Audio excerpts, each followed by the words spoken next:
Okay,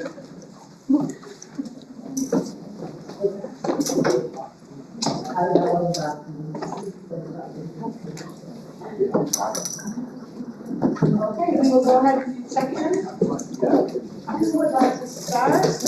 Where would like to start?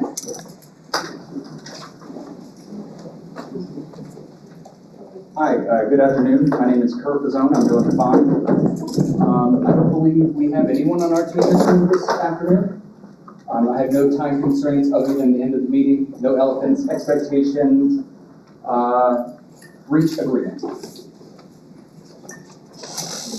My name is Kevin Bailey. I'm president of the Teachers Association of Lee County. I am fine. Like Kurt said, we don't believe anyone is missing. Again, time constraints, 7 o'clock, no elephants, and we'll go with reach agreement.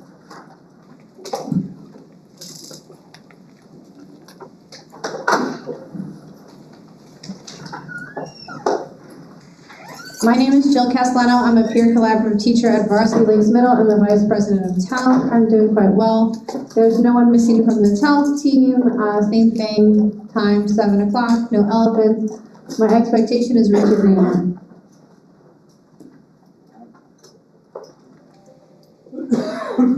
Hello, I am Anna Witten, and I'm doing fine. I am a third grade teacher at Colonial Elementary, as well as the TALC secretary. The missing has been noted. We're all here. Time 7 o'clock, no elephants, and expectation is make agreement. Reach agreement. Good evening. My name is Samantha Hauer. I am fine. I'm a peer collaborative teacher at Harns Marsh Middle School. Missing has been noted. No time constraints, no elephants. I would also like to reach agreement. Good afternoon. My name is Shay Pearson. I am a testing coordinator at Island Coast High School, and I'm also the TALC treasurer. I am doing fine. There's no one missing from our side. I have no time constraints, no elephants, and I'd like to reach agreement. Good afternoon, Mario Dorstal, mathematics teacher at Suffolk Myers High School. I'm well. No one's missing on our side, no time restraint, no elephants, and let's reach an agreement. Good afternoon. My name is Iris Grimaldi. I am a school social worker. I am doing well. No one's missing from our team, no time constraints, no elephants, and I'd like to reach agreement as well. Good afternoon. My name is LaShonda Hutchins Cologne, and I am pretty good today. I'm the grade 3 through 5 math coach at Franklin Park Elementary. No time constraints today, no missing, no elephants, and the expectation is to reach agreement.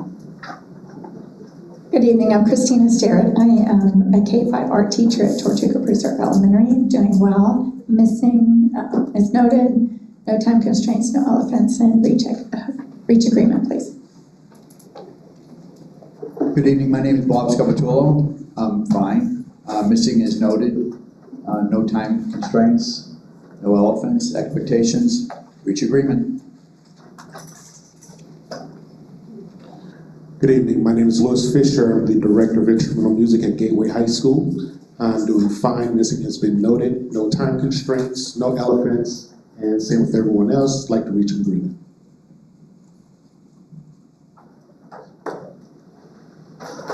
Hello, my name is Amy Johnson. I am a 6th grade ELA teacher at Mariner Middle School. I'm doing well today. Missing noted, time 7 o'clock please, no elephants, and expectations, I would love to reach an agreement today.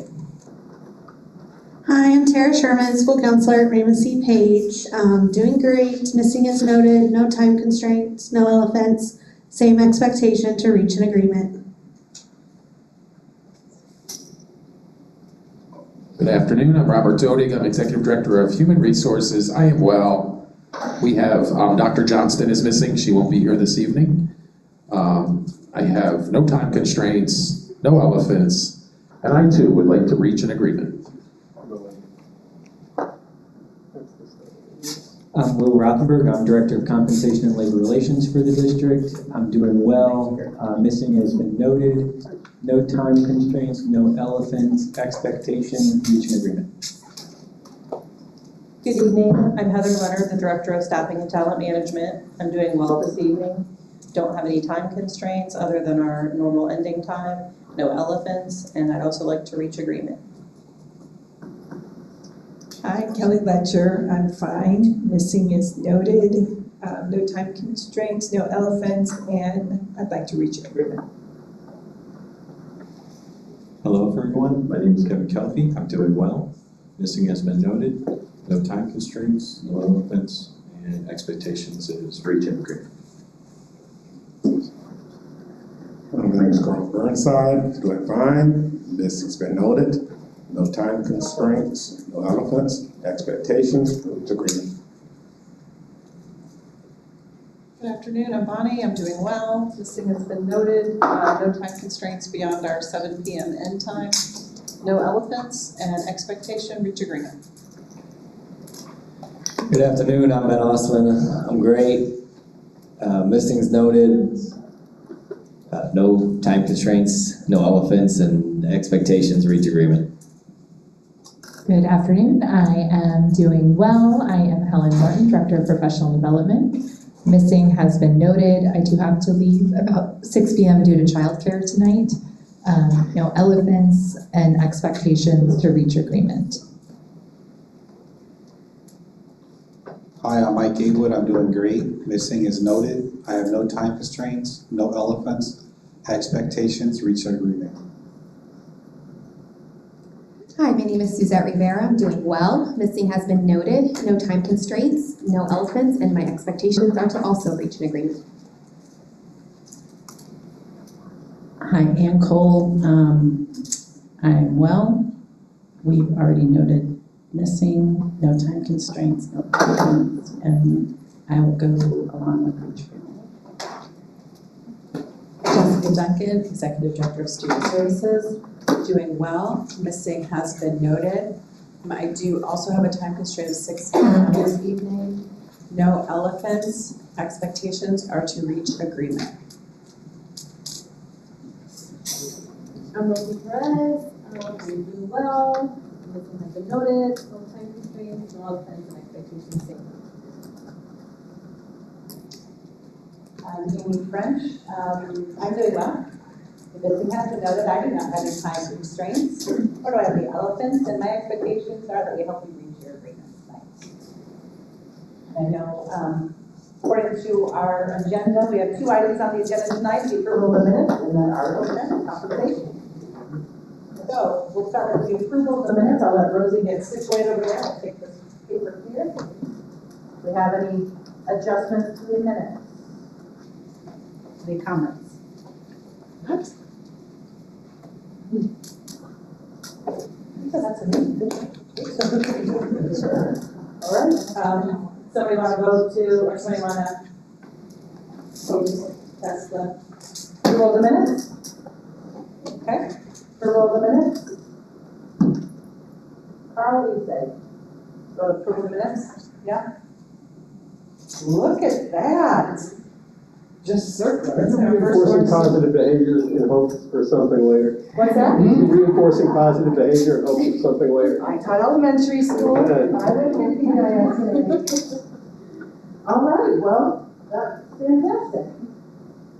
So we move right on to Article 10. We do have our snapshot here. Do we want me to go over them, or do we want to have them posted up here and move the board around? How do we want to go through this with Article 10? Do we want to start, Martin? Yes. All right. Okay, Rob, go ahead. Okay, so since our last meeting, we had 3 executive sessions with the school board. And those were on a Monday, Wednesday, and Friday of the same week, where we ultimately reached a conclusion relative to the authority that we have to bargain moving forward. And so we have essentially at this point, I want to say 3, I don't want to say pots, but 3 sums of money. One for what we would call Hurricane Ian bonus, one for supplements, and one for recurring salary increases. So, and those amounts, I'm just gonna be straightforward so we can cut to the chase, are $3.2 million for recurring salary increases, or we would like to use that money for longevity increases. 1.4 million for supplements, and that includes supplements for DNF schools, Title I, and critical shortage areas as defined by the Florida Department of Education. The final sum of money is, bear with me, for bonuses, and that amount, we have approximately $7 million.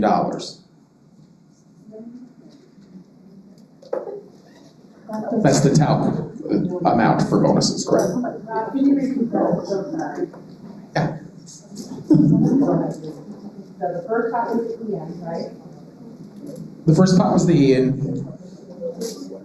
It wasn't, it was actually the last pot, but that's. Sorry. The first one was salary. Yes, 3.2. Okay. 1.4 for supplements, and approximately 7 for bonuses. Is it 7 million or billion? Million. Okay, she put it, that's why I'm. Somebody put billion? It's a 20-year. Which is $11.6 million essentially.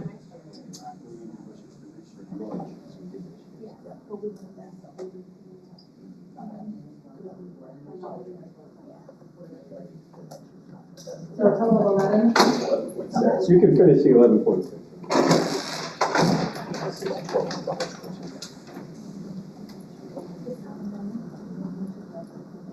Okay, Kirk, or Kevin, sorry? And so my first question is, where is the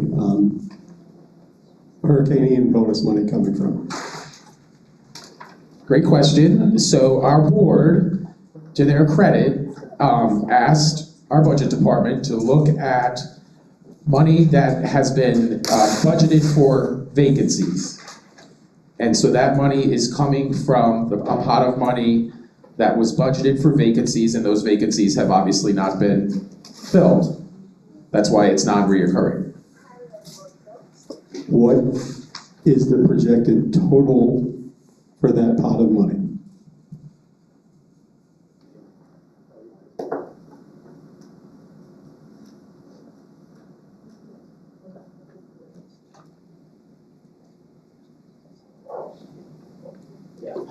It's approximately 15.5 million. Is that less than it usually is in that line? I don't have the answer to that. Kelly would have the answer.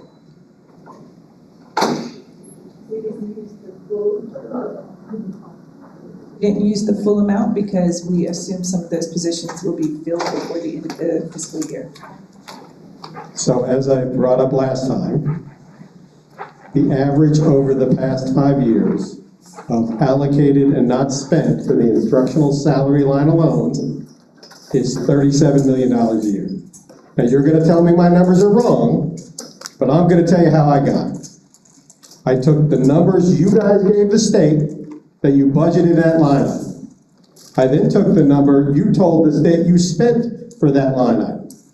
And what I did is I subtracted. Are you lying to me? Are you lying to the state? Is that not how things work? I would assume, and is this in perpetuity, or is this a one-time thing? And next year it's okay possibly to put $37 million a year aside and not reward the employees?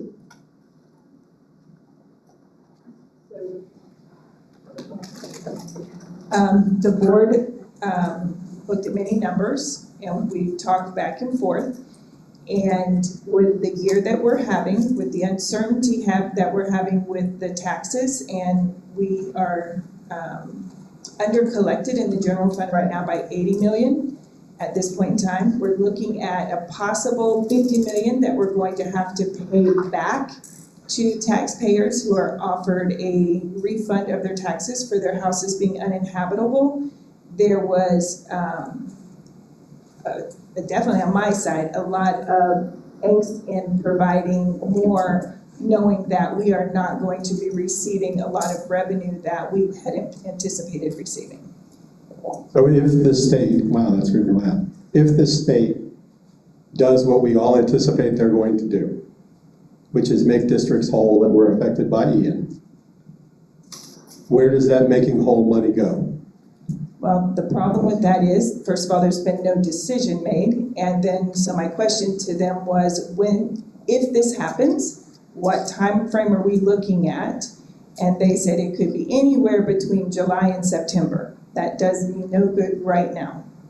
But that would mean that money's back on the table in July. If they do what they had anticipated, and depending on where we end with other things, then that's up to the board. And is this in perpetuity, or is this 1 year only? 1 year right now. That's all we've been given the bargain authority for.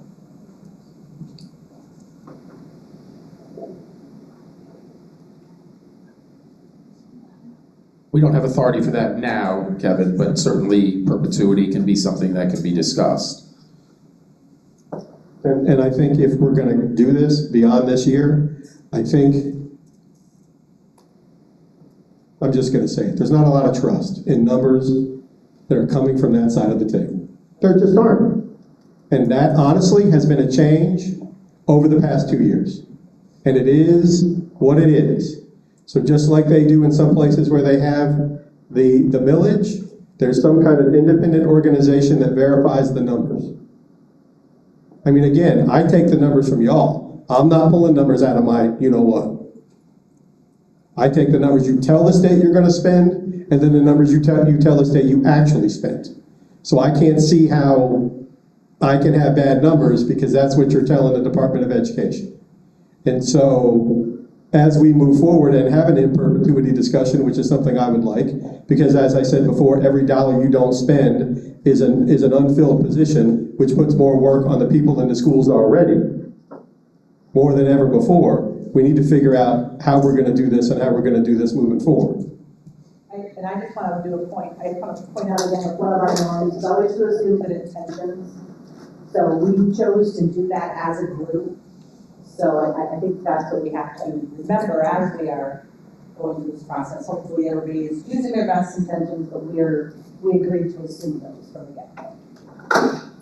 So just to put this in real figures, currently and this is an option, is a Hurricane Ian bonus of $1,000. So you want your Yeah.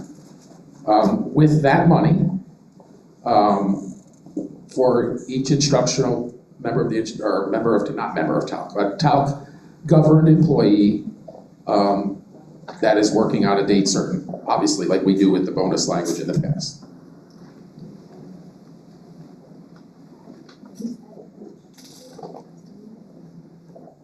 So are you wanting to do a full option or just the option just on the Hurricane Ian bonus part?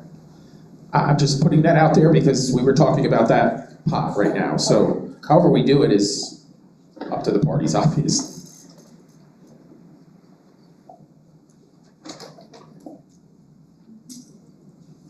Comments on this one?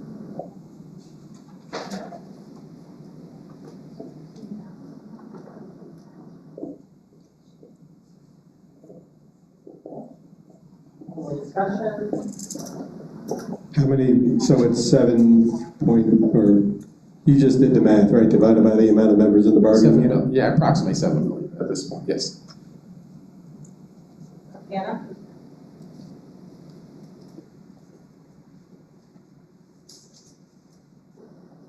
I just wanted to clarify, when we did the ESSER bonus, that was a $7 million pot as well, and that was a one-time bonus of $1,200. So if the pots are very similar, what's the difference in $1,200 versus $1,000?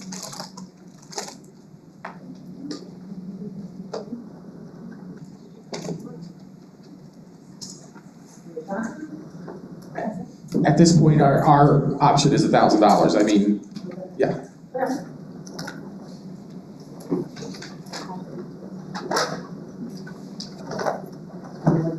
questions on this? Do you want to discuss this, or do you want to go to one of the other? It's up to you all how you want to bargain all of this tonight. I mean, we could do it in one big group or one thing at a time. I think that's what you were asking. Jill, go ahead. So Rob, you mentioned for the hurricane and $1,000 attaching dates. So if we were to provide dates that we were interested in looking at that would make a person eligible for that supplement, could we get a rough number of employees in the bargaining unit who would qualify, which would then help us maybe, it might increase that number is what I'm saying. Like Anna brought up, when we divided the ESSER money equally, it was about 1,200, and if we're going to divide this number up equally based on dates, it could change what the supplement might be, depending on how many people were employed or are still employed. Sure. Just so you know, we plan on, if we can reach an agreement, to pay this on March 31st, like we would the ESSER bonus. Do you want that included in your option, Rob? You want that included in your option? Yes. If the contract is ratified, obviously, in time.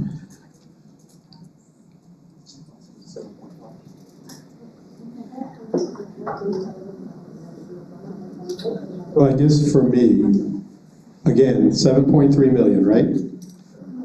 So 7.0? Let me redo my math then.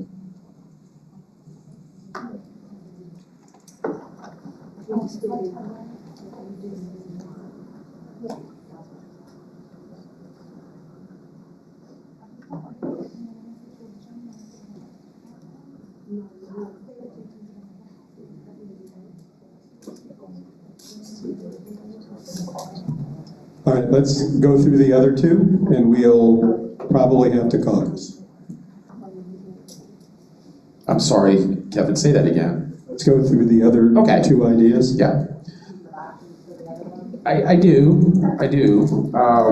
So let's talk about the 3.2 reoccurring. We would like to see that money spread across the longevity pay that's in the contract. And we would like to basically spread that 2.5 times what's currently there.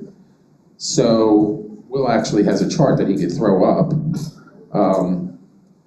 that will show you the amounts, but I can just state them. 10 to 14 years, it would increase from $250 to $625. 15 to 19 years would increase from $500 to $1,250. 20 to 24 years would increase to $2,500 from $1,000. 25 to 29 years would increase from $2,000 to $5,000. And an employee, a teacher with 30 or more years would get $6,250 in longevity pay.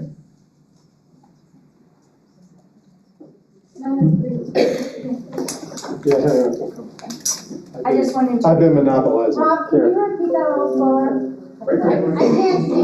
It's on the screen, Jill. Oh, I thought you were pointing at the board. I was like, oh, I can't see that. Thanks, Rob. If that's big enough, I can see that. This as well, like with the current longevity system, is permanent, pensionable, all those things. It is a supplement, but yes. And I have another practical question. So let's say I'm in the $1,000 group, right? When it doubles to $2,500, will I see all $2,500 this year? Or will I see only the portion of the $2,500 I will have gotten from the day it is ratified to the end of the year? Our intention, I believe, is the latter.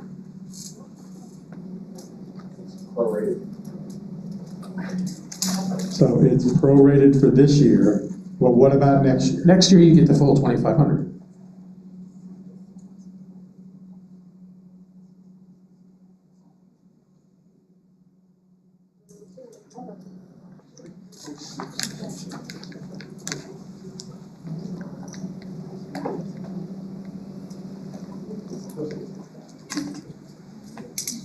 So would the same impact next year be the 3.2 million? The cost, I suspect it would be, yes. Okay, so then if you're not doing it retroactive, then what's happening to the rest of the money?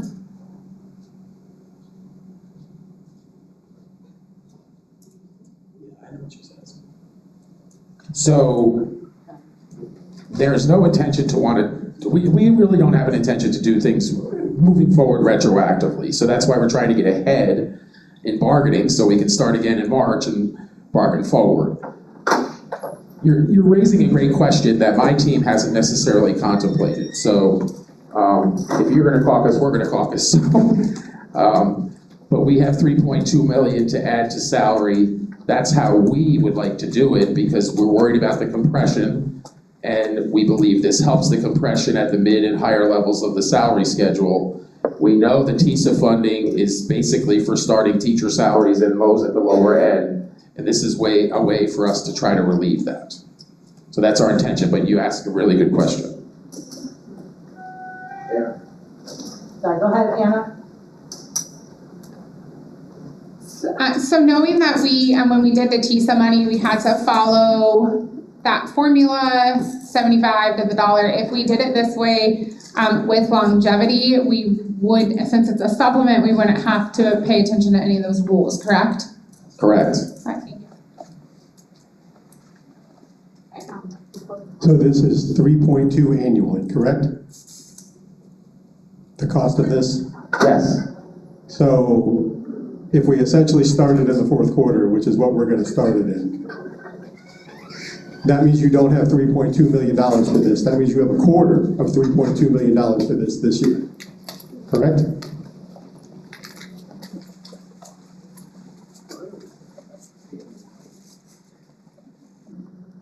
I don't believe that is correct, Kevin. Yeah. But you said it's not correct.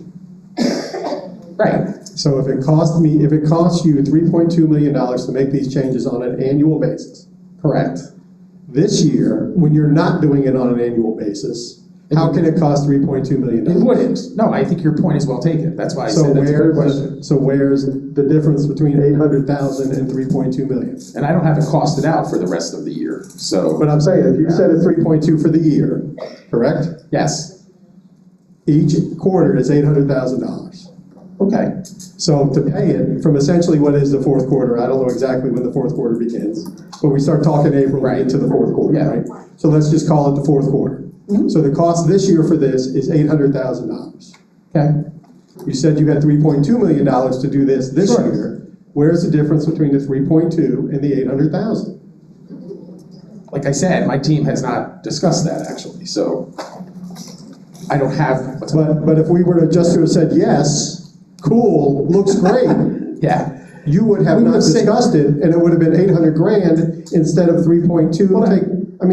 But that's why we're bargaining. I mean, I understand your point. I mean, we're going to caucus and talk about that. I think that's a valid point.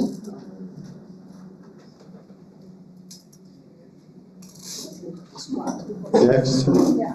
Okay. So now the third option. Yeah, Bob has something. Is the supplements, 1.4 billion. So the turnaround or BSI supplement for the DNF schools is $4,000 per employee. The Title I school supplement is $100 per employee, and that's mandated by law. And the critical shortage areas supplement is $200 per employee.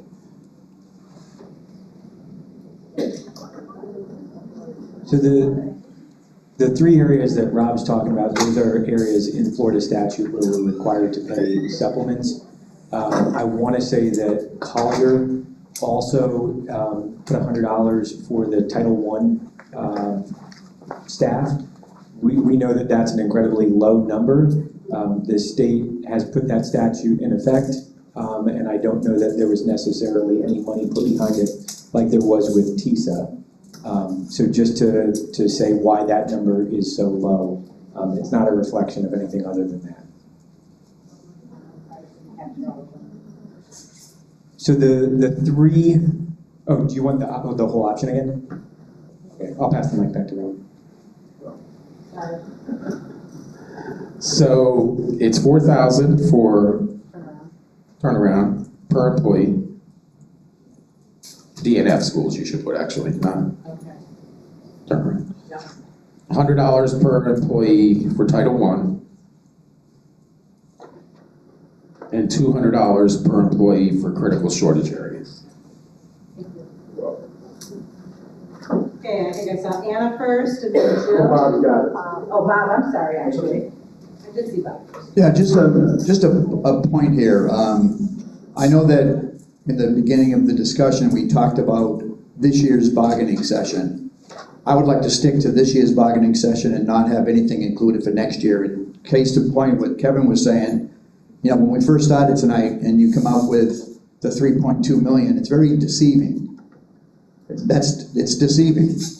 And like Kevin was saying, a quarter of the 3.2 million is what you're talking about. And I don't even know why the 3.2 million would have even been brought up, since it's not even for the 3.2 million. And I just think that right now we're kind of pushing ourselves too far ahead. We're talking about March, getting ready to bargain again, and I would prefer just to stick to this year and this year only, because all the money that we're talking about tonight, right now, is for this year. It's not for next year. That 3.2 has nothing to do with next year. Anna?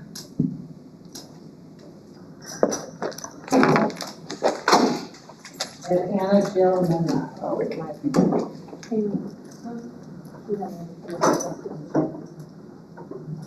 So my question is about the turnaround schools. Because since we are bargaining for this year, we already have turnaround schools that have been determined to receive that supplement. So is there schools on that list?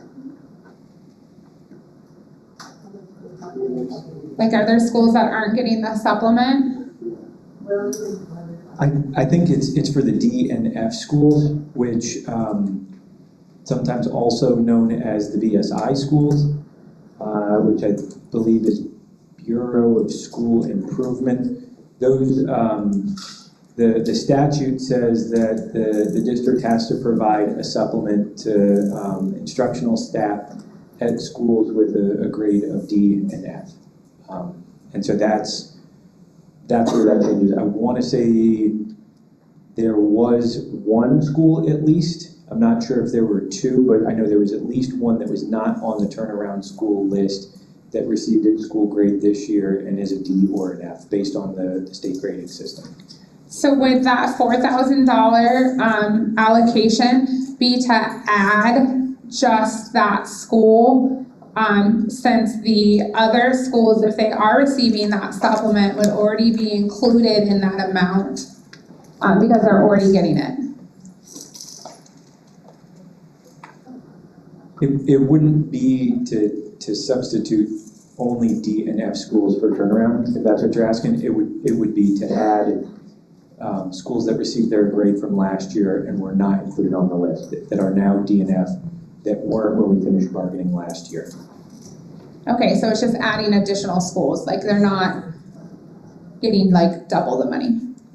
No, and I think just because I know we had a lot of conversation with Turnaround School Committee previously, I think one of the goals is to make sure that we're in compliance with the law now, and then come back and have some conversations about turnaround schools more generally. I think in labor management, we've talked about, we've been pretty consistent with how we've decided on, schools, like what our criteria is. And I know there's been an interest in looking at some of the things that are maybe not directly related to bargaining that impact those schools, like academic programming, that kind of stuff. And so I think, again, there's some interest that when we reconvene, maybe we can have some conversations in between about what is it that we're asking the Turnaround School Committee to do, and is there the need to negotiate the criteria for the supplement year in and year out, when I think, again, pretty consistently we've settled on the same thing and then adjusted based on funding that's available. one last question. Do you know how many employees would be eligible for that? I don't, I can give you like ballpark numbers. That we would be like adding to it? So, I mean, if you figure there's 65 people at an elementary school, 85 at middle school, and anywhere, 120 at a high school. Those are kind of the rough numbers that I use when I'm doing quick math on that. I believe we're looking at 2 elementary schools, or an elementary and a middle maybe, that would be added to that list. Again, the size of the school goes up and down depending on student enrollment. A small school like Pine Island isn't going to have the same number of teachers as Heights, that sort of thing. But ballpark, those are kind of the numbers that you can use if you're trying to figure out how many individual people would be impacted. Olivia, Jill, Rob, Shay. So I know that there's one school that was not on the list to receive a supplement. And I believe that was G. Weaver. And they would now be getting a supplement. But I know that there is a school who was getting a partial supplement. They were only getting 2,000 and their grade decreased. Are we using monies to bump those teachers who are getting 2,000 up to 4? Yes? Okay, thank you.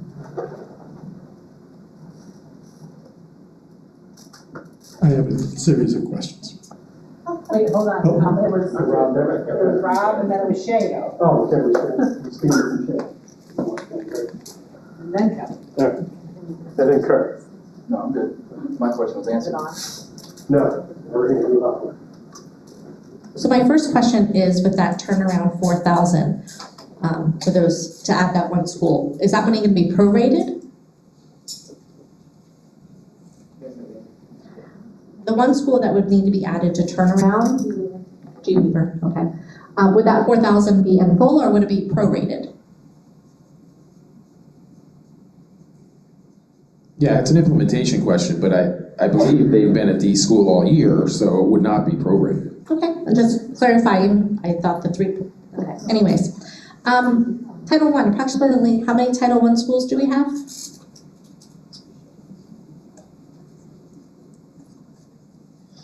Approximately 25. 25. Yeah. So about how many employees would that affect? We'd have to look. Okay. And critical shortage, is that strictly for, and I apologize, I don't know the exact law on it, is that strictly for Title I schools or is that for any critical shortage need anywhere in the district?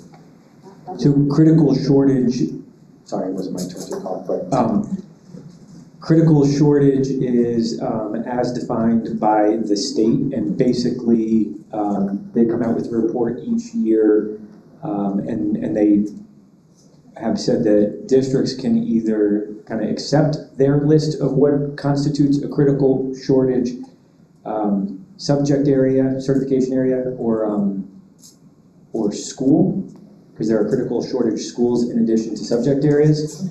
The other is if you have a board policy in place, you can adopt the exact methodology that the state uses when determining critical shortage, run it on your own numbers, and come up with kind of your local critical shortage. We don't have that, so we would be relying on the state numbers. Again, it's I think like a 10-page document, but long and short of how it works as I understand it is that they basically look at how many courses are offered statewide, what certifications are required for that, and then how many certified educators are there in the state to teach those courses, and then they come up with, is that enough to meet the need? And just some examples I think that are on that list pretty much year in, year out are a lot of secondary math and science, ESE. I mean, they're kind of the positions that you might expect would be on that list. I think the reason why I'm asking is years ago when I worked at East, I was a math teacher. We were a turnaround school and then we received the critical needs. And I thought it was at that time, and we're going back many moons, it was reserved for those turnaround schools at the time. So that was where my question came from. Thank you. One other thing is, I think in order to be eligible for that, you have to be certified and teaching that. And that, I think to some extent goes without saying, but it's great if everyone's certified to teach, chemistry, but if you're not teaching chemistry, that's not being put to use in the way that we would obviously, be trying to incentivize you to use it. Can I commission brief Jennifer for 1 second? To speak to what she said, and Helen can back me up. I think that was under the fifth grant, so that would be something. And it may have been, it was a long time It ago. was, that was under the teacher I want to go back and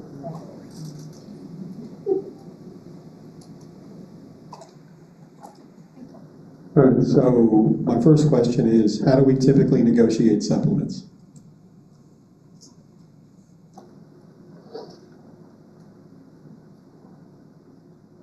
Are you saying the supplement committee? Very good. Did they come with this recommendation? Okay.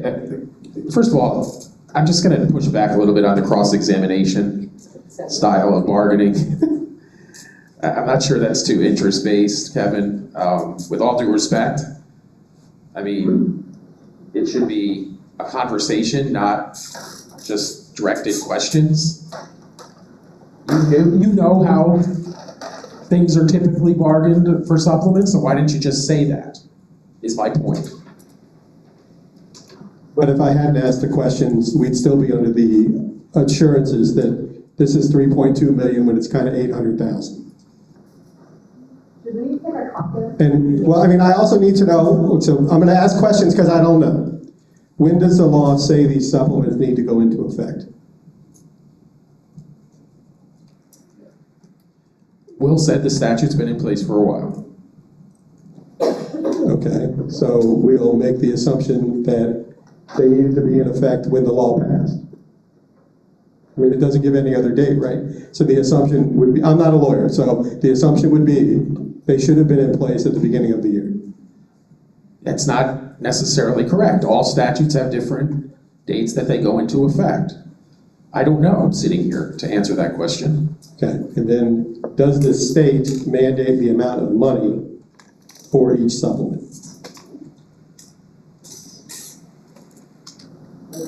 We're still doing the question and answer, but the answer is no.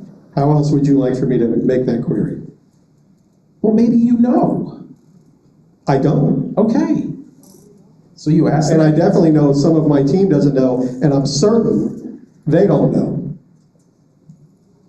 Well, I certainly would give them more credit than you are. Maybe they do know. Let's the time for a break.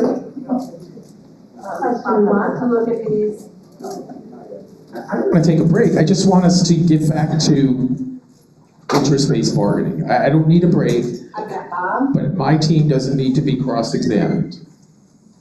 We're gonna go back to our norms of assuming good intentions. We're gonna bargain the issues, not the individuals. You get enough time, I try to do my best to get us there. We're gonna limit our sidebars. Take your restroom breaks, maintain confidentiality outside of we're on YouTube right now. We have the minutes distributed before the next bargaining session. We want to have transparency and clarity in our cell phone drive time. So we all agree to these norms. So I'm hoping that we can hold to them each time. Bob? Yeah, before we go on caucus or break, I think what would be really beneficial to all of us would be to take the numbers that go along with the years up there. For instance, the 10 to 14, how many teachers are there in that category? Because that would actually show us whether or not that's gonna add up to 3.2 million. And I don't think that would be that difficult to do. So when we come back from caucus, could we have those numbers next to those figures? Does that make sense? Everyone has seen a shaking of your head. I'm agreeing. You can have those numbers after caucus? Yep, thank you. Okay, Carl. Okay, I've sat quietly. What I'm going to say is this. We will not be successful if we go into a back and forth now. So I'm going to be very clear about which part I took exception to. when I heard the statement that either it's a lie to the state or a lie to us or whatever like that, when you use that word, then I'm sitting there thinking to myself, you know, is the integrity of every individual on this side being questioned?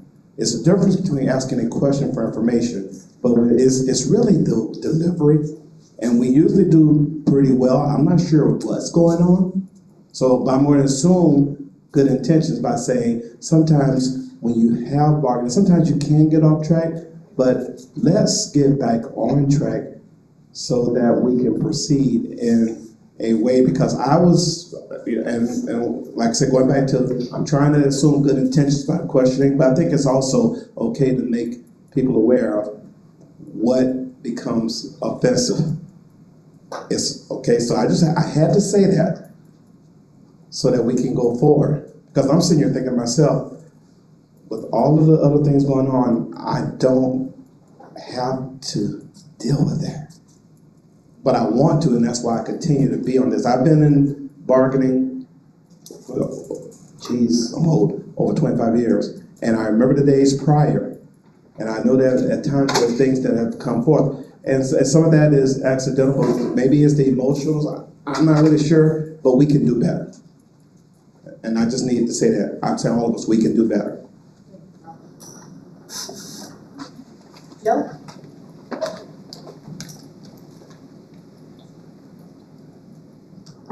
I know that there's the idea of a caucus has been thrown out, but I have a data request if possible.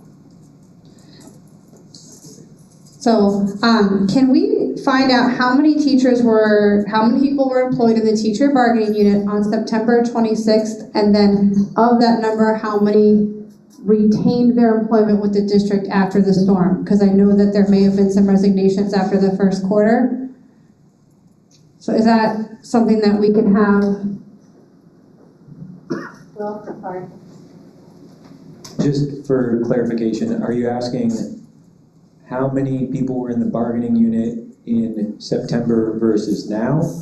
Or how many of the people that were in the bargaining unit in September are still in the bargaining unit now? And the distinction being the same as, like you're saying, there are people that could have, retired, left the area, taken employment opportunities other places. There are also people that have been hired in since then. I'm not sure if you're saying that you want or don't want those people counted in. It's your second question, because there's money for a bonus for Hurricane Ian. So it's the second one where it's who was employed, and when I say who, you mean I'm not asking for a list of names, but the number on September 26th and are still with the district. Because if it's for the hurricane, dates were mentioned that we would look at, and I'm just wondering if we can have that number, because again, we had a similar amount for ESSER, and I'm wondering if that amount could possibly be higher depending on numbers, trying to get as much as we can to help people.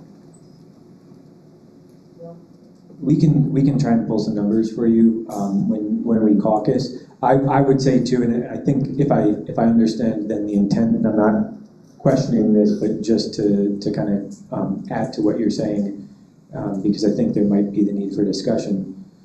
I think that there were people that were supposed to start, day after the hurricane. They had the same hurricane effects as the people that were hired the day before the hurricane, or the people that, were scheduled to retire, the day before the hurricane. So I don't know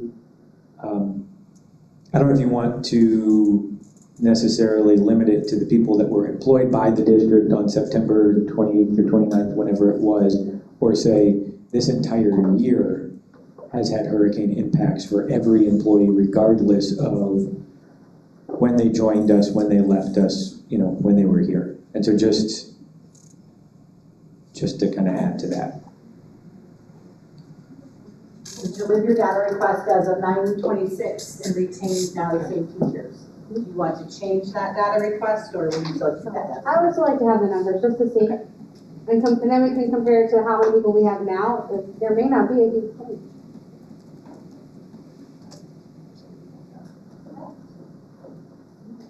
Amy?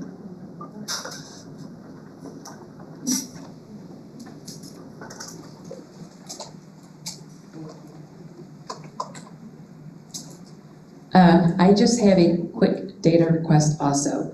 I know you broke it down, you said 11.6 million for, I don't have, for the hurricane, no. Total, 11.6 million total? Okay, forget it, sorry. Bob? Yeah, I don't know if, I didn't ask about a data request, but I want to go along with what Jill, I want my data request too and the numbers up there. Okay. Thanks, Will. The data that goes with the longevity, right? Number of teachers per, whatever it's called, band.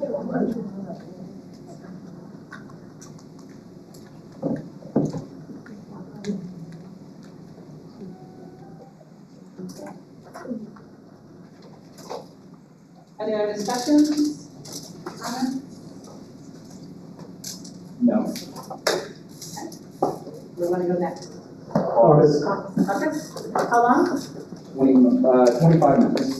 25 minutes. 25 minutes.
back. We're gonna have 2 caucus reports. So we're gonna, caucus reports.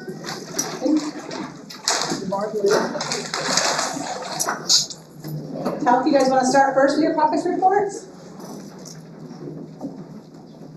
All right, so we had a lot of discussion about the 3 options on the table. And we still have a number of questions. And I think maybe we can get through those questions after the caucus reports, but I think we have some, like a philosophical framework of how this is going to work, but there's still a lot of questions regarding, numbers of folks in some schools, number of Title I schools, things like that we need to work out before we're comfortable entertaining the options. And I do have 2 options in addition to put up, but I can do that after the caucus reports. Okay, thank you for keeping them clean like that. Okay? Okay, we met real briefly, actually, just to discuss the 3.2 million, and I apologize for the way that was presented initially. It would be paid, all of the 3.2 million would be spent this year, so we would be paying it. People would be seeing a significant amount if we agreed to that in their check for the remainder of this year, and then moving forward with the new numbers that we posted up on the screens. And just, people are going to have to realize that next year, what's in their check now will go down because it'll be spread out throughout the whole year. Okay, so just to be clear, so that I understand, we would get the full amount and it would be prospective, not retroactive? Essentially moving forward, correct. So your first check, whatever we ratify, would have an additional sum in it moving forward for the rest of the year to make up that longevity pay. Okay, so if I'm in years 10 to 14, right now I'm getting $250. So, yep, that's your longevity. So it's what's it called? So then that person, before their contract ends for this school year, would receive the whole 625. Well, the difference between the 250 and the 625. Yeah, but the total amount would end up being 625 for the year. Thank you for clarifying. Yes, and I apologize for the misunderstanding. I'd just like to remind the crowd back there that you are welcome to attend our meetings, but we request that you keep the noise down. Thank you. Okay. So I don't know if Kurt wants to go with their options or. Kurt, do you want to go with your options? Rob, if you will amend your option 2 to include the prospective language, then I will only have one option to put up on there. Okay. Okay, so option 2 would be to amend it to be, Kurt, what's the language you want on there? Paid prospectively? Yes. Option 2, paid prospectively.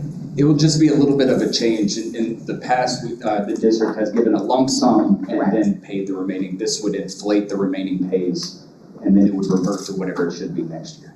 Correct.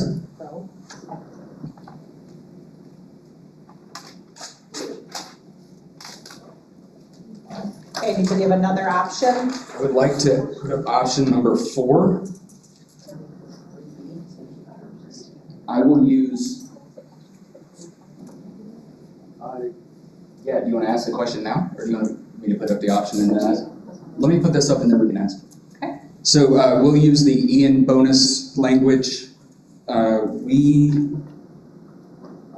option is a one-time bonus, $1,200. Ian bonus. And that's the only thing that's changing from that? I've got one more thing. Okay. And I'll leave it to some of the team. They can talk about some of the discussion in our caucus around this. Must be employed by 12/16, so December 16th, 2022, or 12/15, whatever that pay date was, and still employed.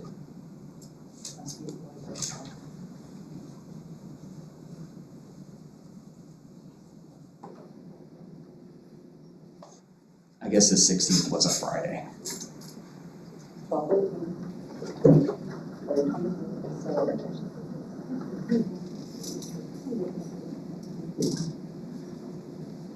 One time.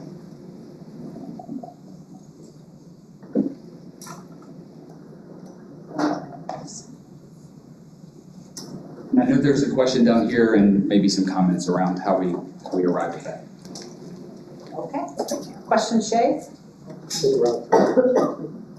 And Rob? I just had a question regarding longevity. Longevity is, and it's just for clarification for my team and our audience.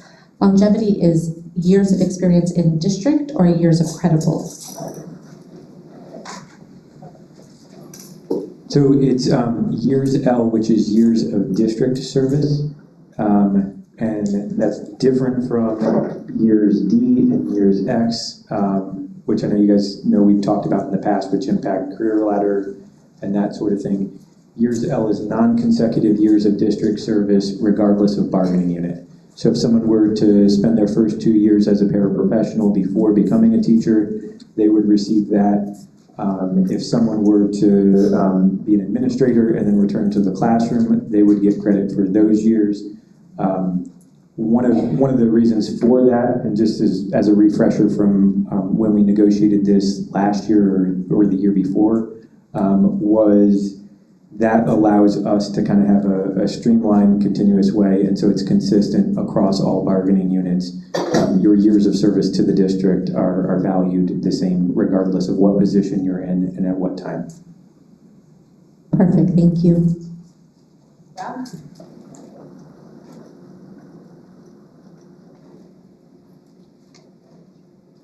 Oh, I'm sorry, I was trying to think of what I wanted to say. Regarding the option, Kerr, the 12-15 date would be different than the ESSER bonus that we already agreed on. So that would create a little bit of a complication for our payroll folks. So we didn't have a period of time that you had to be hired by.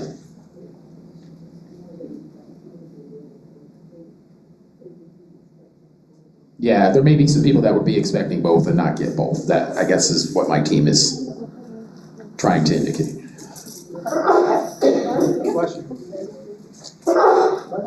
Any questions or comments on that? Kevin? Kerr's looking and I'm sure he'll find it, but what was the date for the ESSER? I think we said they just had to be employed as of March the 15th.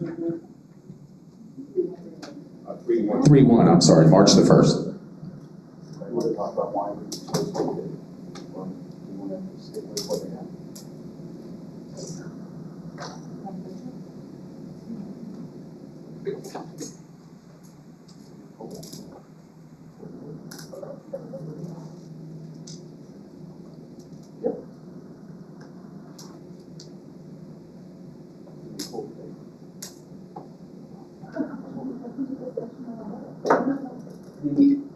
Maybe we can have discussion around this, but the idea was around respecting those that did the work during the storm, during, and not necessarily someone who has, come, or been newer to the area, and, folks that have been working since the beginning of the school year have, even if they weren't directly impacted, well, who wasn't impacted by the hurricane, but they may not have lost a roof, as someone mentioned in our caucus, but those folks have been covering classes since the first day of school. And, we looked at trying to spread out a little more money over, over the bargaining unit. I mean, that date is, it's up for discussion, I guess, at this point.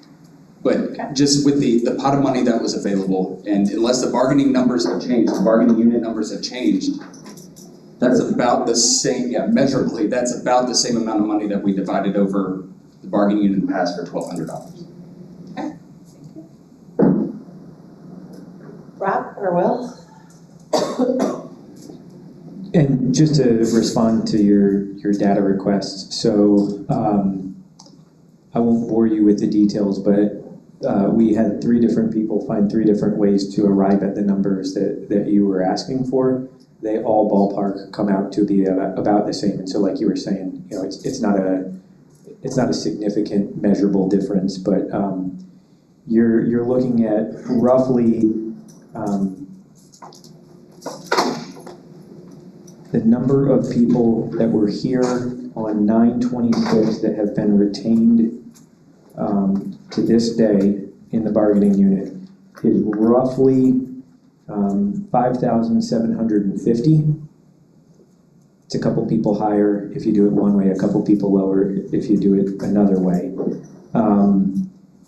And the total bargaining unit as of today is 5,896 people. So you're talking at the end of the day a difference of anywhere from 130 to 150 people since the hurricane. And I just say that I think we've had that conversation in the past about trying to recognize, trying to acknowledge the people that were here when an event happened. I think to carve out that few people and the complexity that it then adds for communication, implementation, I don't know that it's particularly worthwhile. But I know, again, a lot of times it's not about the rational side of it. It's about making sure that, like, you know, we're recognizing what people went through. So, and rational may not have been the right word, maybe analytical, number crunching kind of way. But I have the other numbers that you guys asked for. If you want to see those too. I'm gonna give you the caveat that these are not numbers that were generated tonight at the table. They were generated a little while ago. Did kind of anticipate that might be an ask. So I'm glad that at least Bob and I are on the same frequency. So here's the breakdown, and I hope you guys can see that. If I need to change the color or bold things. Take that off, sorry. Is that a little bit easier to read? Yeah. All right, so there's the breakdown for the TALC bargaining unit. Again, this is not fresh as of tonight, so if you're doing the math and the numbers come out slightly different, it's because people have joined the district, left the district, joined the bargaining unit, yet left the bargaining unit. But you've got those numbers across, that's the current amount that's paid for longevity, and the number of people that are in each of those. Then you've got the current cost and additional cost. Over to the right, you can see the FICA Med. Those are the payroll withholdings. And so that brings you to those total amounts.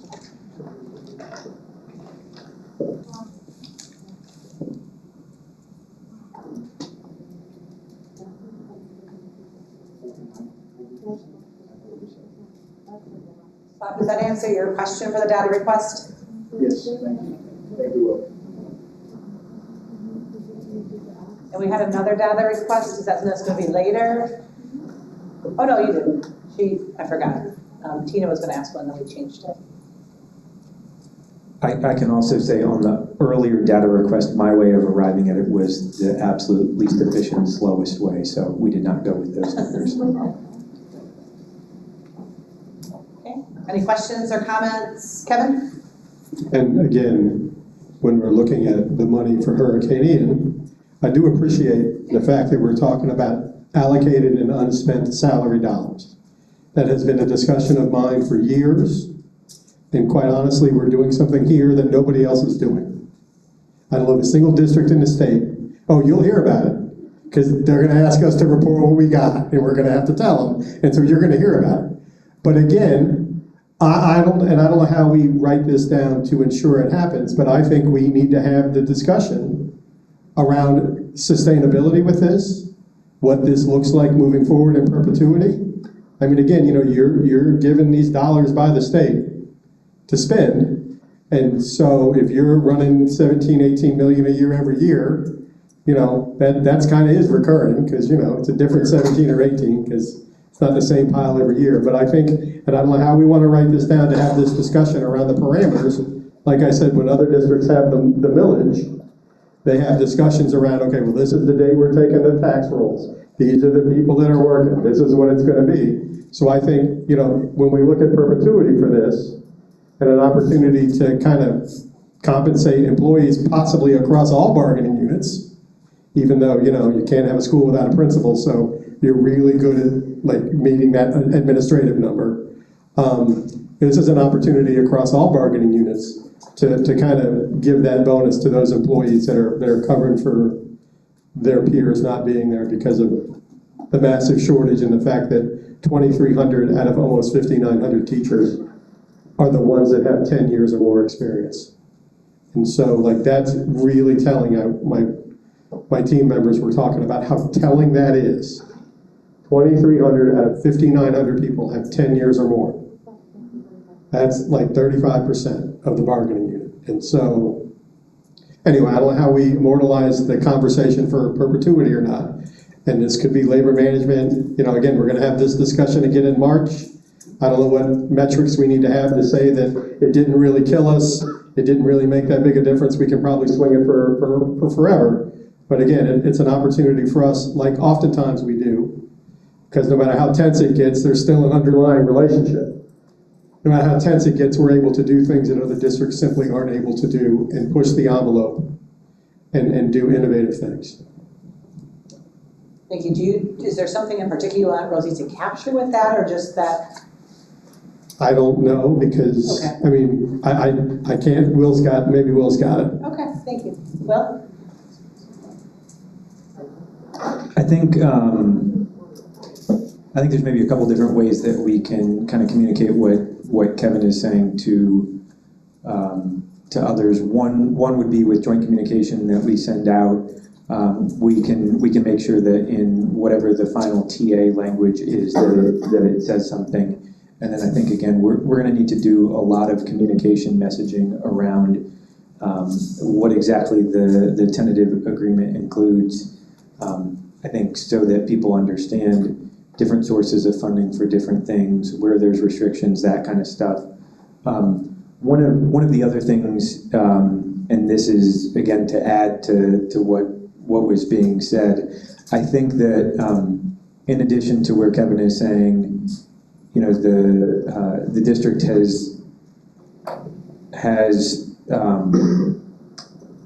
been able to be creative, to kind of dig deep to make sure that we're meeting people's needs.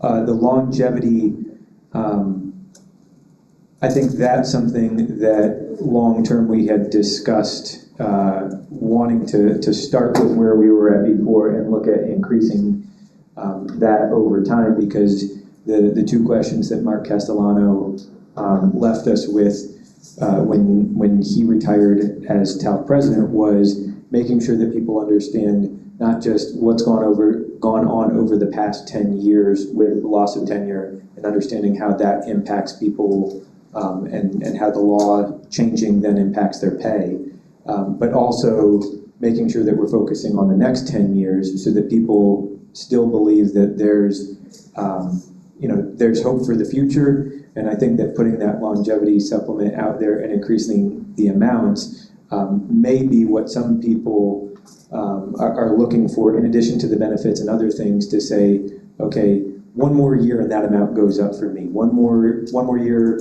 after that, 2 more years, it gives you something to look for in the future, rather than every year we're coming back to the table and talking about, well, this is how much we have in place for this year based on what we've been given by the state,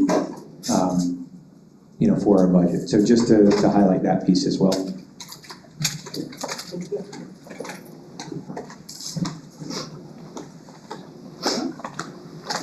We have 4 options up here.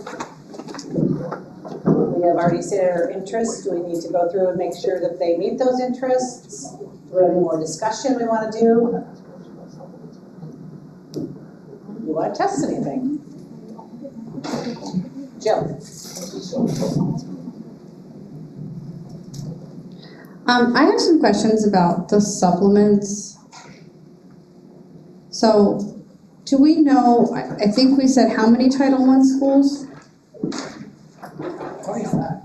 We were way off. We have 48 Title I locations.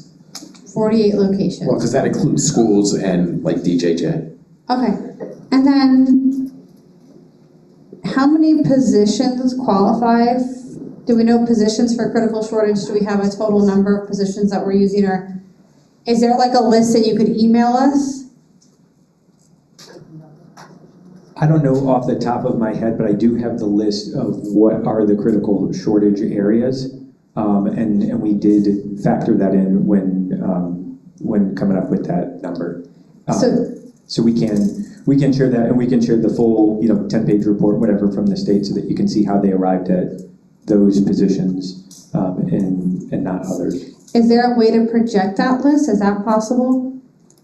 I would have to find it. Okay. I've got it buried somewhere in my inbox, I think. So the critical shortage, the people who would get that $200 amount, we're using the state list, correct?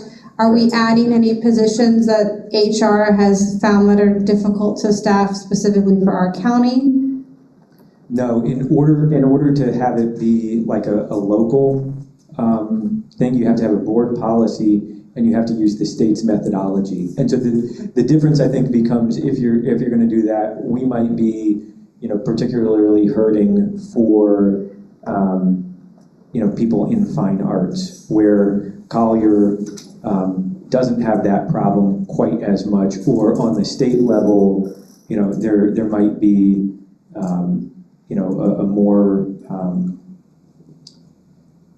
the need might be met by the number of certified people differently. I don't know if I explained that well.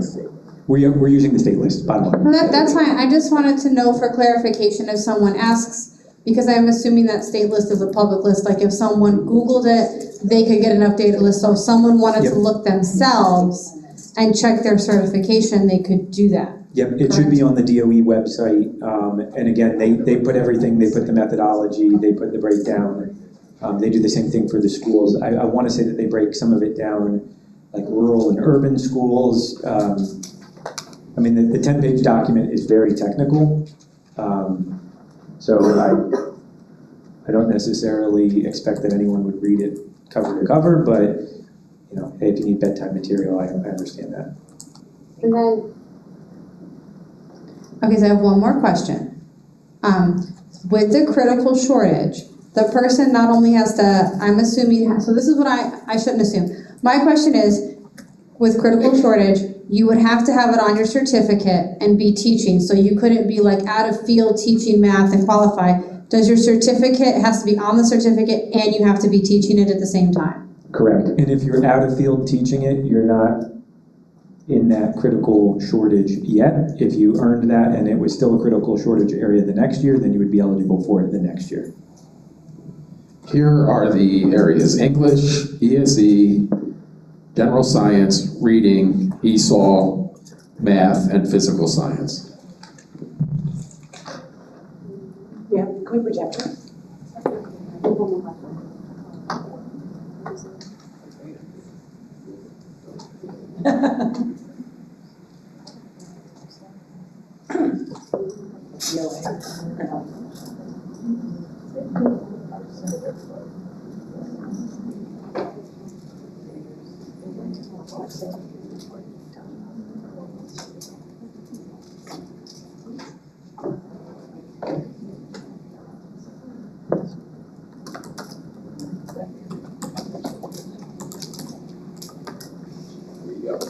Thank you.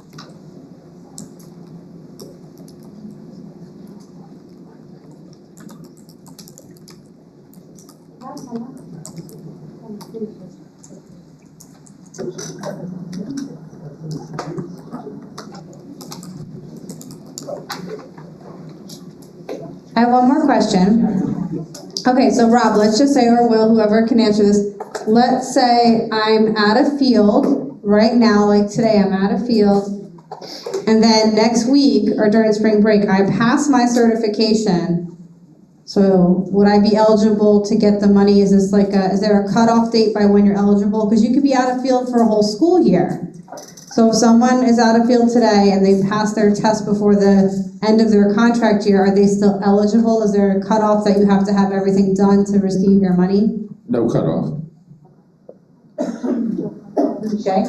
Or Kevin, I'm sorry, Kevin, that's it. Shay?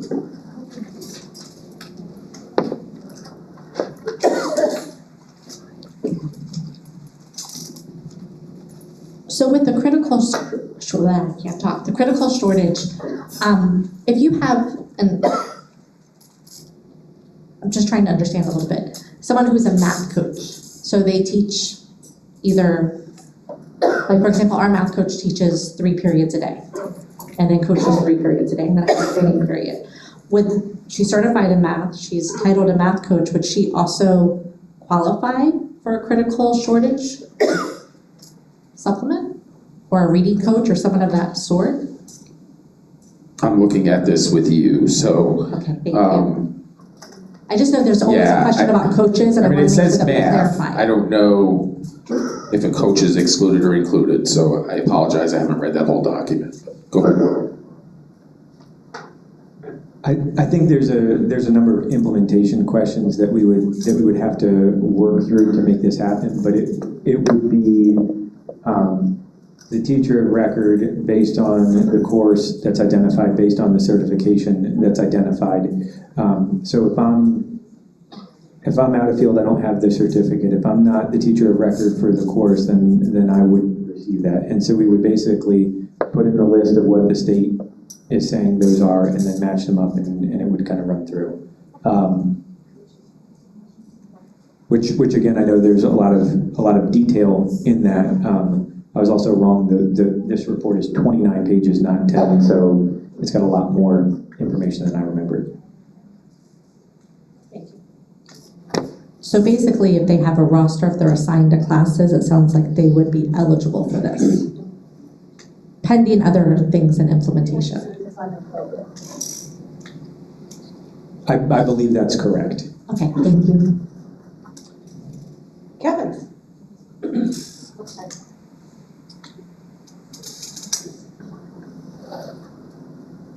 I'm gonna devil's advocate here for a second. Let's say Suzette has a great summer.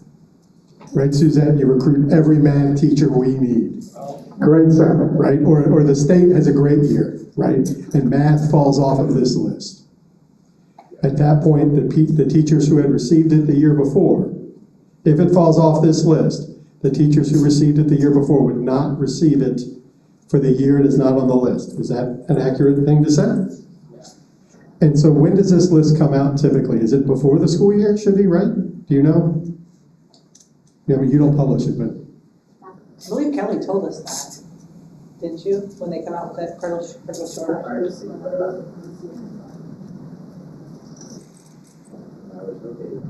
So I guess my next question is running down this rabbit hole, which I'm incredibly good at. Let's say Kerr's a math teacher, he got it this year, we don't have the list when the year starts, he gets it. Magically in October, the year comes out, we've had a great year recruiting math teachers, he no longer gets it. Oftentimes payroll will say, Kerr, you got money you weren't supposed to get. Do you get it back? The district wouldn't go back after that money because the person at that time still qualified for it, so. Okay, right.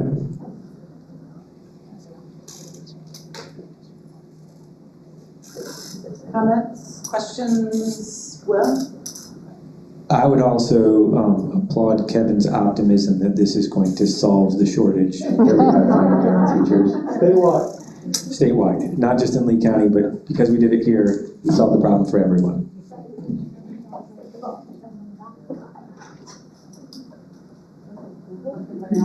Kerr? Do we know the number of staff people in DNF schools, in the critical shortage areas, and the number of employees that are teaching in the Title I schools?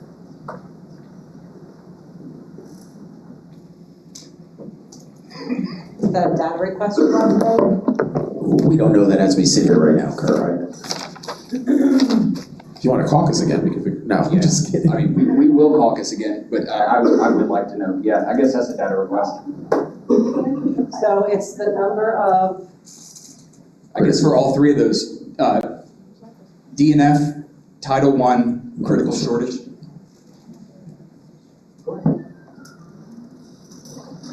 So I have a statement around that too. So currently there is one school that is, what nice thing did you call it instead of DNF? Because that's bad. BSI. The BSI school. That is not on the turnaround list. There is also a school that's a BSI school that gets less than the money we're proposing. Correct?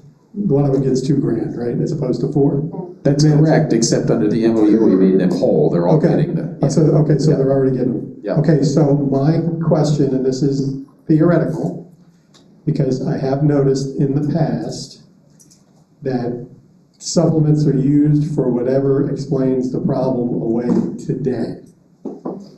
And when I say that, oftentimes they say supplements are for all the extra work you do. And then they'll say, for the same amount of money, they all of a sudden say, supplements are because we can't find anybody. But the number hasn't changed and it's not a different supplement. So, and then this is again a discussion for the turnaround committee that has to happen after March. But for me, theoretically speaking, if you can be a BSI school and not be on the turnaround list, maybe you get the $4,000 for being on turnaround because that's a different criteria, and DRF is not an automatic qualifier, and we can have that discussion. You maybe get 2, and that's just thought. I mean, that's not a proposal, that's not action, that's just thought. And as we move forward with the turnaround discussion, because I know Dr. Cuban McCoy wants to kind of talk about stuff aside from money, is the BSI designation automatic admission to the turnaround? I mean, again, that's a discussion for us to have in March, but the way we're looking at it now, it would seem to me that if I'm turnaround, I'm turnaround. If I'm BSI, that's a different designation by the state. State doesn't recognize turnaround. And so, you know what I mean? It's one of those things where should I be getting the $4,000 for turnaround because I'm on that list, and the $4,000 for BSI because I'm on that list, and they're separate entities? I mean, again, just a question. And I'm not sure you're looking for an answer, it may have been rhetorical. We can certainly have that conversation.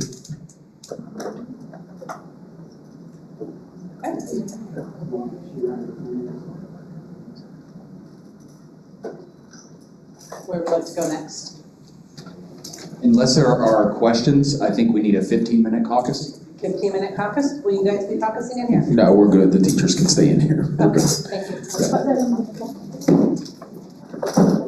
We're gonna get our numbers though, right?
And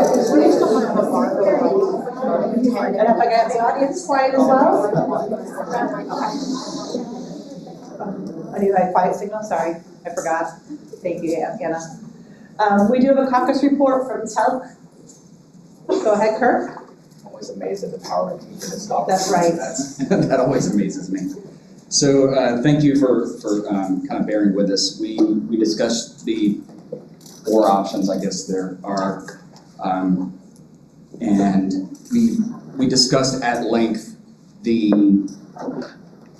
option for $1,200 bonus as it relates to the unspent but budgeted dollars. And I think we want to make, I think some of our team members want to make a little bit of a comment about that and hear the data request from the district if they're ready. So we have some of the data, I think maybe all of it. So the Title I employees is 2,760. That's TALC employees. 2,760? Correct. 60. Critical shortage, it would be 1,700.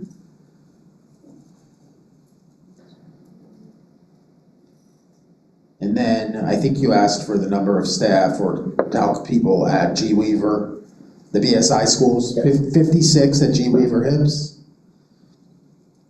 48 at Manatee Elementary, and 44 at Fort Myers Middle Academy.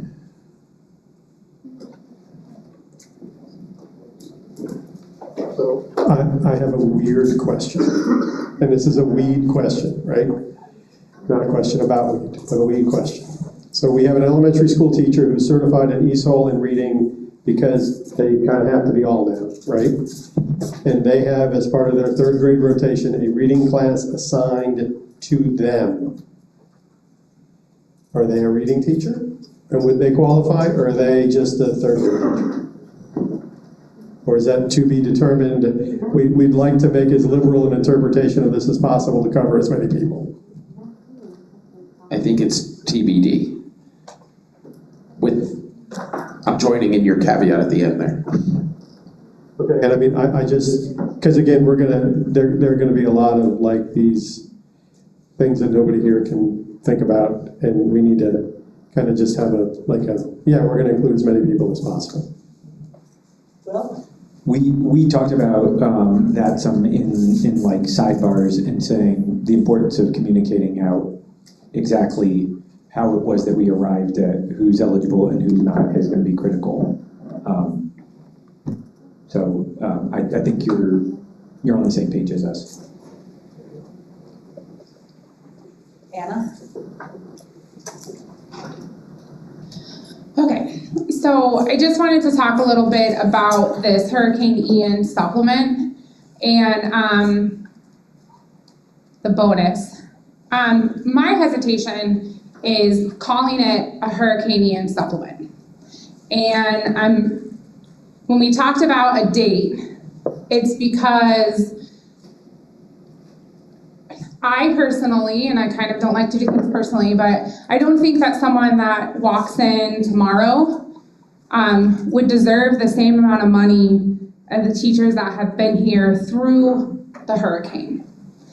And calling it a hurricane, I'm try not to be emotional, calling it a Hurricane Ian supplement is attached to trauma for many of us. I lost everything. And I had to go back to school with nothing, with studs. And I couldn't go back to school. I tried, and I couldn't deal with the behaviors. It was too much.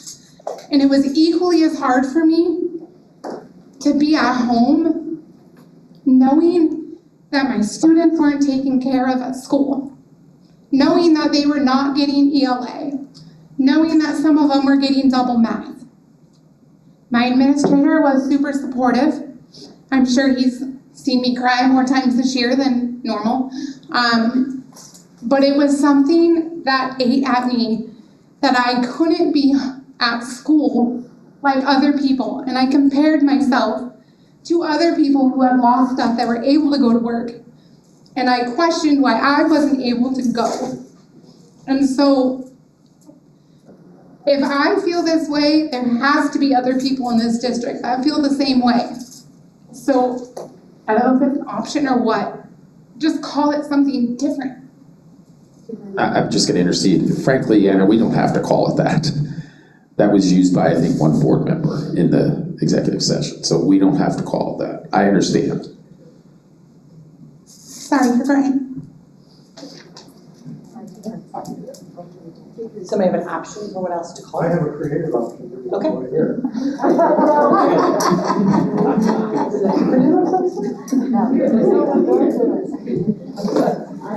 Well, I mean, we can just call it a retention bonus. That's what we've called them before. So Rob, do you want to amend your option and call it? Yeah, frankly, I We didn't actually. wasn't tagging a name to it, really. It was just a way to describe it, but I understand Anna's pain, and I don't want to hurt anybody, so it's no problem. We will change that to retention bonus, and same with your language, because we said keep the bonus language. So Kirk, it's your option. Do you want us to switch to retention bonus? For option 4? Yeah. We call it incentive, teacher incentive, because it's, people start tomorrow, we're not repeating. We like the word incentive. Okay. Teacher incentive.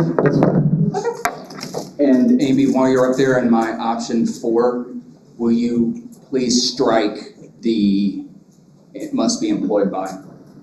Okay.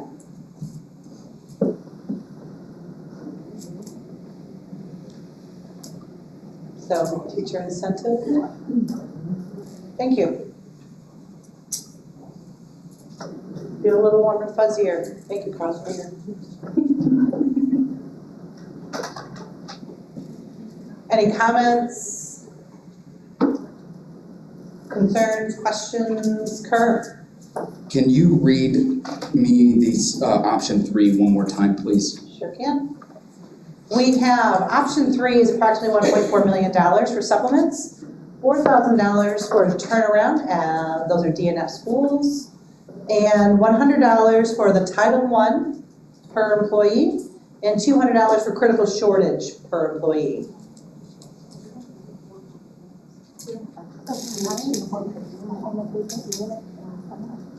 I'm sorry?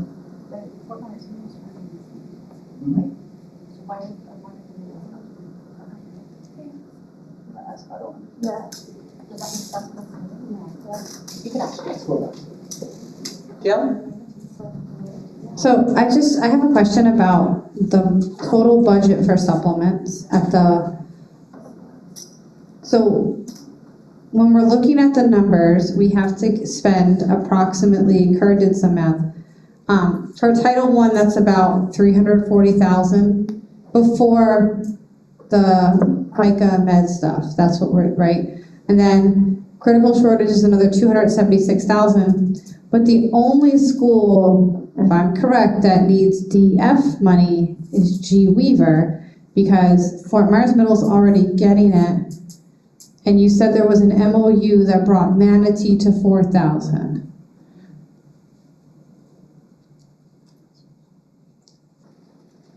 So I feel like the supplement amount's coming in low. I think the Title I's wrong. Sorry, Jill, go ahead. Okay, so we're Trying to do the math. we're trying to do the math, it's hard to do math on the Sort fly. of waiting for my math people to do the math. So my question is, when we look at the supplement, we have, you said 1,700 people who will be eligible for $200. We have 2,760 people who will be eligible for $100, and then 56 people who are eligible for $4,000. Because Fort Myers Middle and Manatee are already getting $4,000. Is that correct? Manatee actually has to get the additional 2,000 because they already were a transition school. But, okay, so that's, Yeah. but I thought you said earlier, Rob, there was an MOU No. that brought them. Kelly just corrected me. Okay, thank you. That's what we were just checking. Okay, so then, so we have 48 people who need 2,000 and 56 people who need 4,000. correct? Yes. They're already getting. They're already getting. You have another budgeted source. Right.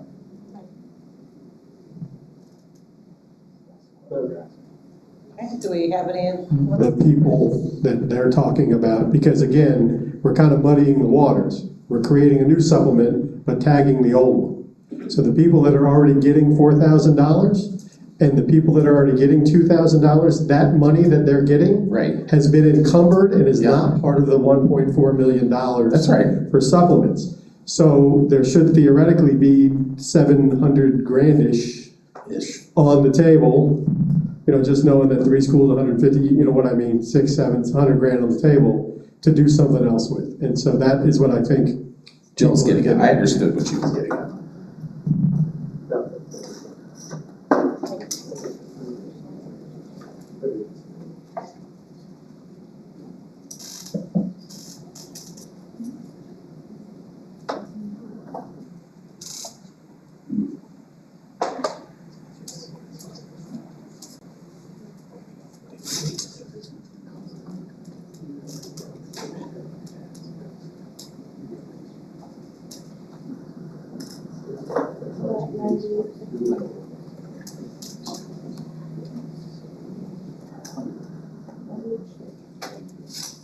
Okay.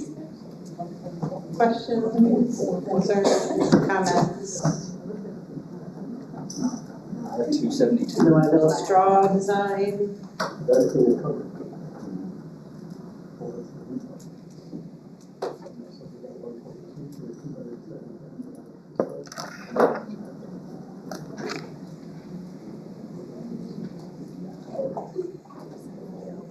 As a former math teacher, I heard more watching all the calculators right now.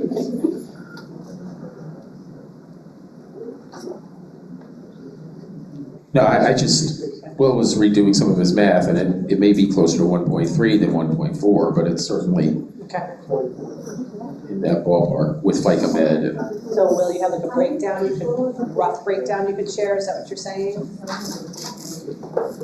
Just a second, okay.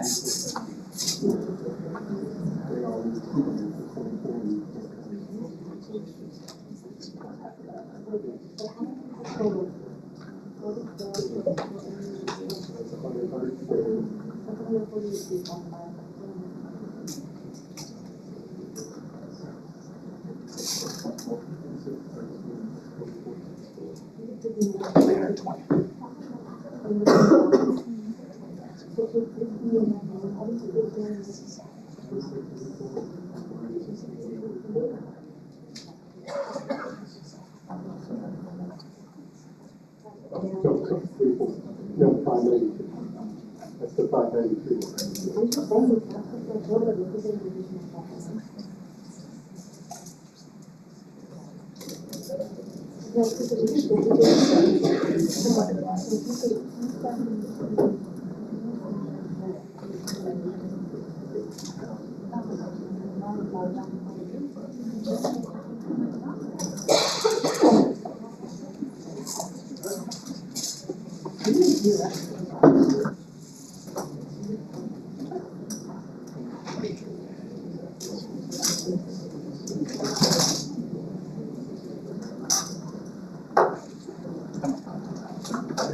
Are we? Or-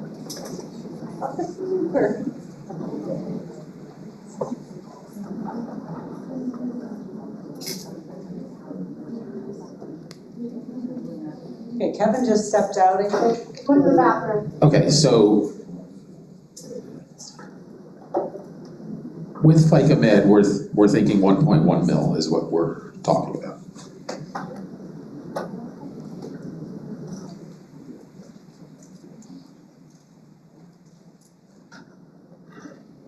Two minutes. Yep.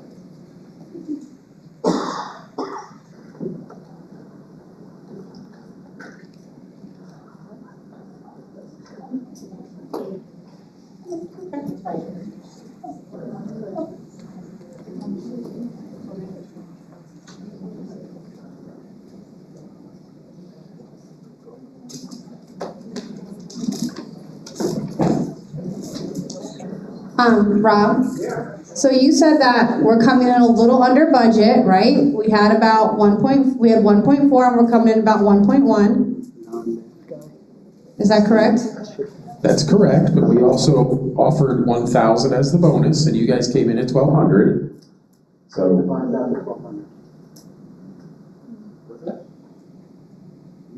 It divides out to 1,200, not 1,000.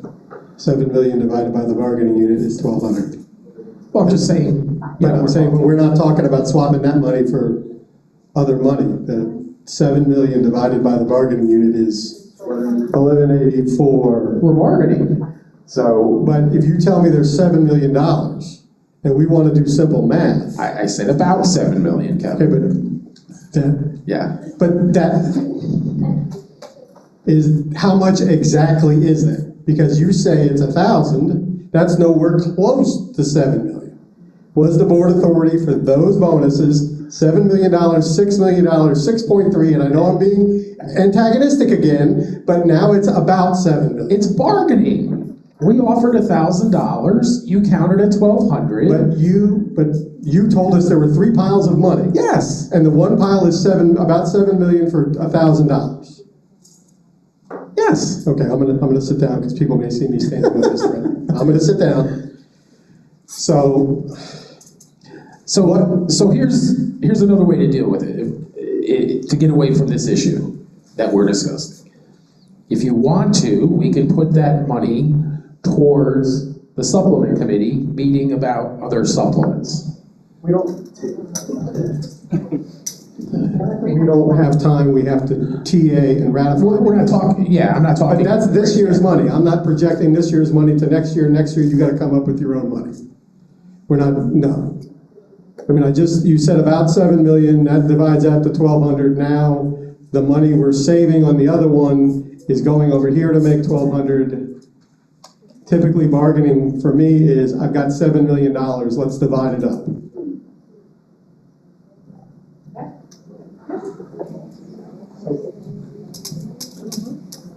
So 1,200, Kelly's telling me, is 7.6. So.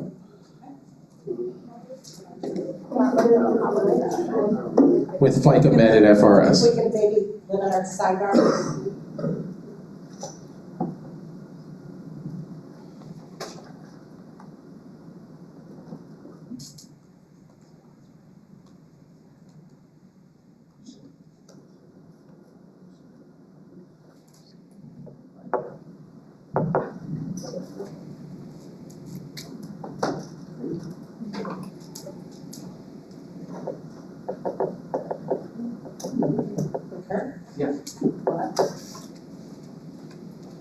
You're calculating bargaining unit size of 5896.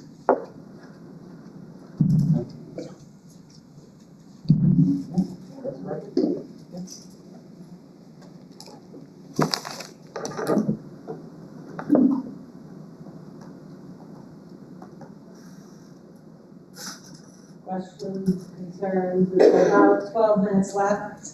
We want to do a straw design, test anything, discuss more. We do not have another meeting scheduled.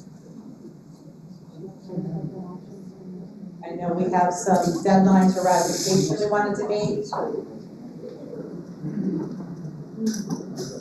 Jill.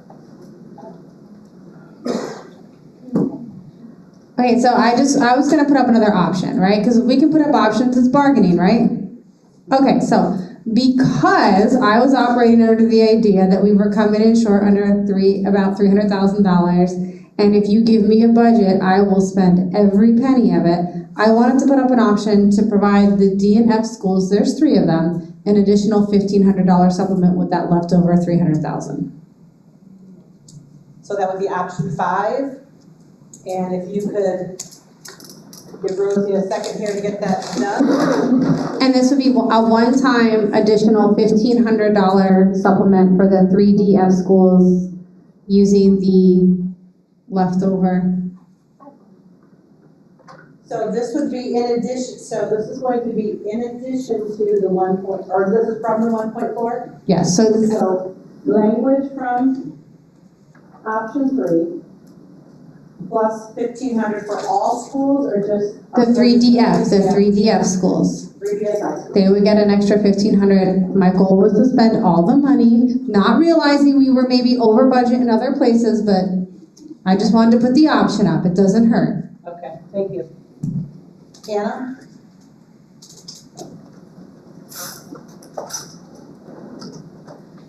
So I have a question about the turnaround schools. Earlier, I think it was Jill that had asked, would those employees at those schools, would it be like retroactive for them? And so I wanted to clarify, is it attached to the position or attached to the person? Because there is a possibility that maybe one classroom has had, they could be on their 4th teacher by now. So what does? For turnaround? What is she talking about? Yeah, for turnaround. I think you mean the DNF, right? The DNF, yeah. Yes, Rob, and that question just comes from when we first started turnaround, and since then, and Will, if something's changed, just correct us if we're wrong. No, it's paid throughout the year and it's prorated depending on when a teacher goes there. Correct, because it's tied to the position. So when we asked, is it the people at the school who have not been receiving it? And, the comment was made, well, they've been in D all year, but in another school, if they joined the school late, like if they joined at semester 2, they would only be eligible for half the supplement. Is the Correct. same rule going to apply to G Weaver? Yes. We just want to have clarification on that stuff. Those are things that we think about gotcha. because there are some rules with that. Anna? And then would that money, I forget what it was that we called longevity. It was like, you would take the difference and divide it amongst the pay, it started with a P. Perspective. Would that be the same thing with the turnarounds, the DNF schools for this year, or would it go back with a retro payment? Or would we take that amount and pay? Yes. Going forward, correct. Prospectively, yes. Okay, and then next year it would go back to it. Thank you. Sure. I would like to test option number 2, please, Two in isolation? for right now. Sure. Okay, are we okay with that? Yes, I will. Option 2 is 3.2 million annually for longevity pay. We have the amounts. Do you want me to read the amounts as well? No? Okay. It's not retro, but it is eligible for FRS and it's paid prospectively. So that is option 2. Do you agree with that? If I give a thumbs up, please.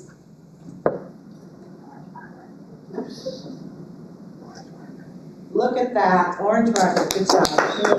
Thank you. Okay.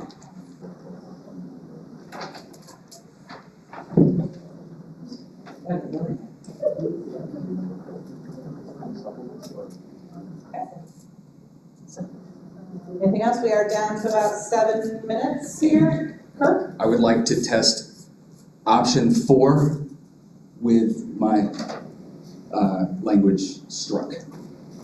Option 4, if I read it this way, Kirk, the teacher incentive language of $1,200 in one-time bonus. That's it. Well, I have to say. Well read. Kerr, are you willing to add the 3-1 date, like the ESSER bonus? That would be the date the person would qualify? Yes. Still paid March 31? Thank you. Yes. So You can add that as well, please. employed by March 1st, paid out on 3/31. Language is good for that? Pending ratification, obviously. Pending ratification. Employed by 3/1? Paid out 3/31?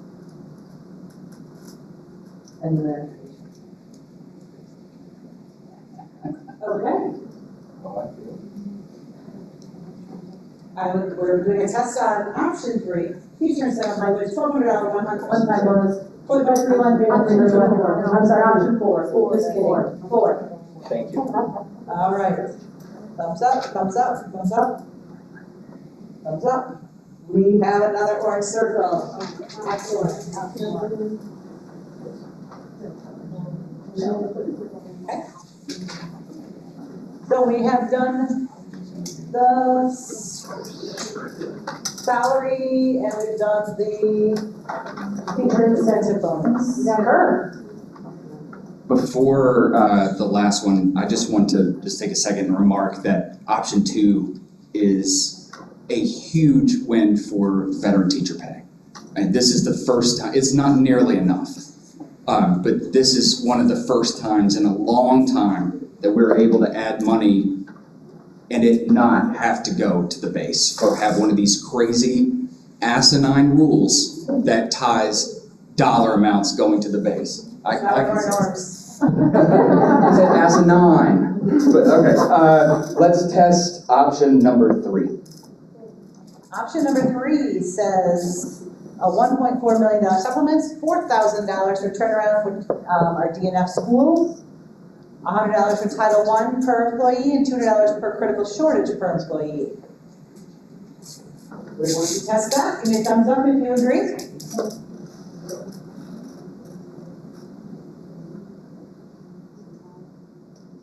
See some thumbs to the side, some thumbs up. The motion passes. We will put another orange circle.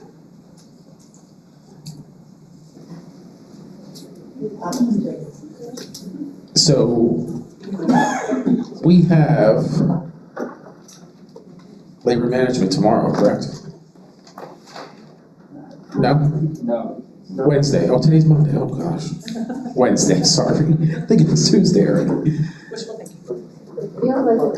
Because we've got implementation work to do, and obviously they have to deal with ratification and all those things. Go ahead, Kev, sorry. So you guys will handle implementation And as part of implementation, and we usually do this during implementation, is discuss the duration of the contract, and we wanted to discuss the severability piece as well. Yes. We can do that during labor management, or would you rather do that here? No, we can do that in labor management, actually. I prefer that. would be the, Severability and duration. thank you. Will? Just to make sure that we have it in the minutes also, there's always housekeeping stuff that we talk about in labor management for implementation. If statutes have changed numbers, board policy has changed numbers, other things like that. So I just want to make sure that that we're on record that there might be some of those things that come up as well. Okay. We are at 6:57. You guys have done an amazing job tonight. I do think that you have met your expectation, which is to reach an agreement. I think it's Kevin. March 13th, date for 2023-2024 school year as a start, every other Monday from 4 to 7. Bargain. For the next session, you want to go into that right now? Okay. I just want to bring it up because we're. Yeah, okay. If we could. We all have an interest in having a deal in front of the employees before they go home, for various reasons. And so we got to start in March because we got to be done by early May to meet ratification by the time people go home. So we have no problem with that. It's just spring break is at that, it's some. Well, March 6th, and then we'll come back on the 27th. I'm sorry, March 13th, and we'll come back on the 27th. So we're gonna. So we would miss spring break? Yeah, we would not bargain on spring break. And Arlise isn't here, and I want to put us on the calendar first. I understand. She'll beat me up tomorrow, but today I got one. I think tentatively, well, yeah, okay. Yeah. All right, now we are at 6:59. We did it. You guys did it. Good job, everybody. Thank you. Thank you for your hard work.